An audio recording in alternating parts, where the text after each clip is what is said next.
Here's something you don't hear every day in NASCAR. A driver wrecks another driver out of pure frustration, and instead of starting a feud that lasts the whole season, he picks up his phone and sends a text saying, "Sorry." And the wildest part? The guy who got wrecked actually laughed about it. That's exactly what happened between Carson Hocevar and Bubba Wallace after Martinsville, and when reporters asked Carson about it, he didn't hold back one bit. He told the whole story, and what he said gives us a real look into how these drivers actually treat each other when the cameras stop rolling. So let's start from the beginning. After the race at Martinsville, Bubba Wallace took out his phone and sent Carson Hocevar a message. Now, you might be expecting Carson to be furious.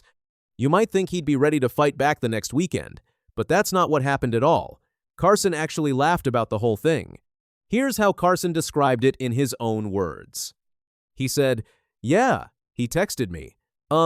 Yeah, I just kind of laughed about it because, there's times where I feel like I'm definitely deserving of something, and I was laughing that, luckily my stuff was still rolling, but I didn't feel like I deserved it and still got it.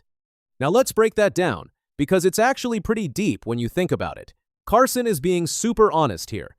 He's saying that there are times in racing when he knows he's been a little rough on other drivers. There are times when he probably has it coming. But this time he didn't think he did anything wrong, and yet he still got hit. That's why he found it so funny. The one time he wasn't asking for trouble, trouble found him anyway. But here's the cool part. His car was still able to keep going after the contact. He didn't get totally wrecked.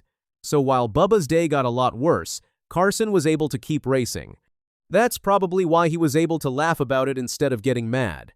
Now, the text message itself is where things get really interesting. Bubba didn't try to make excuses. He didn't say Carson cut him off or did something dirty. He came right out and admitted what really happened. Carson shared what Bubba told him. He said he was just having a rough day. And when I passed him, he said you did nothing wrong. I was just already mad and that sent me over the edge. Think about how honest that is. Bubba basically said, "Look, my whole day was bad. I was already in a terrible mood. And when you got past me on the track, that was just the last straw. It wasn't your fault at all. I was just done." That takes a lot for any driver to admit, especially to the guy he just wrecked. And Carson's response back to Bubba was just as classy. He told him, "No, that's cool, man. I've been there, done that.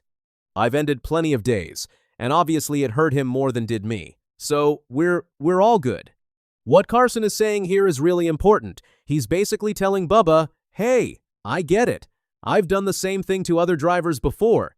I've had bad days where I took it out on someone who didn't deserve it, so I'm not going to hold this against you."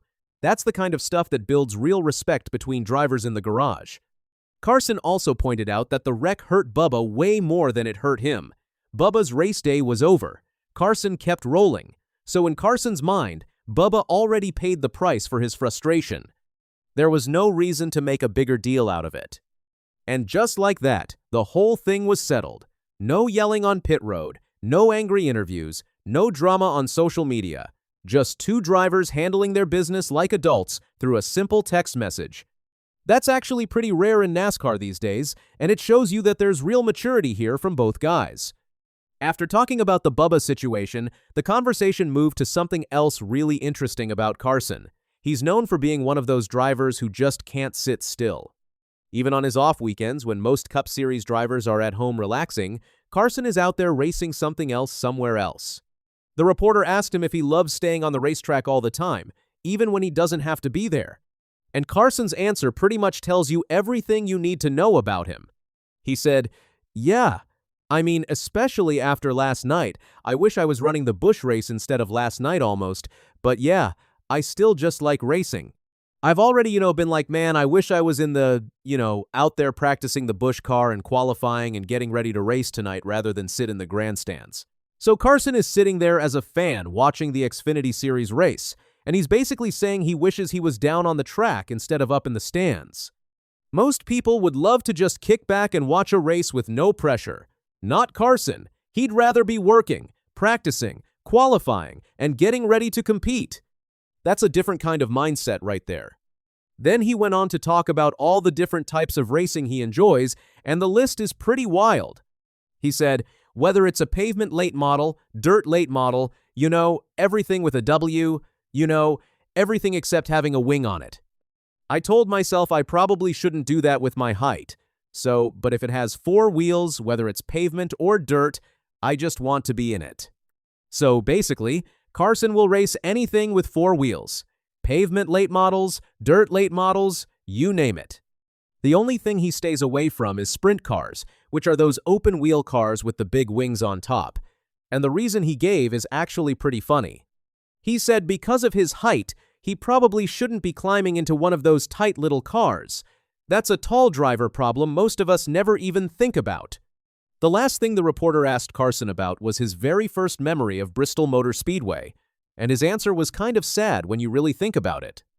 Carson said, I mean, really the first one, I never came here as a fan. My first one was, racing during that there was barely any people here. And that was probably the weirdest, just because there's no one here. And just a weird intro to Bristol. So Carson never even got to experience Bristol the way most fans do. He never sat in those famous packed grandstands as a kid watching the lights bounce off all those cars. His very first time at Bristol was during the COVID era when fans weren't allowed at races.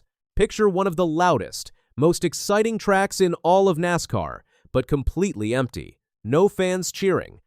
No noise from the stands. Just engines echoing around an empty stadium. That had to be one of the weirdest first impressions anyone could ever have of Bristol. But even with that strange start, Carson said he's grown to really love the place. He told the reporter, I've enjoyed this track ever since I got to drive it. So even though his introduction wasn't exactly normal, the track itself won him over. Bristol has a way of doing that to drivers.